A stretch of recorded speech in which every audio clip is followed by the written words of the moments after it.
এই যে তিনতলা ভবনটি দেখতে পাচ্ছেন, এটি হচ্ছে মতিলাল রায়ের বাড়ি। আর ওই পাশে হচ্ছে দুর্গা মন্দির। এই হচ্ছে বাড়িটি। বাড়িটি একদম পুরোপুরি এখন ভগ্নদশা অবস্থায় আছে। একটা অংশ পিছনে, একটা অংশ ভেঙে গেছে। সামনের এই অংশটা হচ্ছে ভেঙে পড়ছে বহু বছর আগেই আর কি। এই বাড়িটি সম্পর্কে তেমন কোনো ঐতিহাসিক তথ্য এখনো পাইনি আর কি। আর এই হচ্ছে বাড়ির ভেতরের অংশ আর কি। একটা রুম, আরো আছে অনেকগুলো রুম, ওখানে ভিতরে লোকজন বসবাস করে।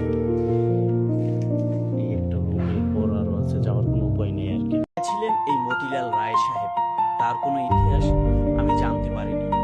এই বাড়িটি কি জমিদার বাড়ি নাকি কোনো রাজকীয় বনেদি বাড়ি ছিল, তার কোনো উত্তর পাওয়া যায়নি।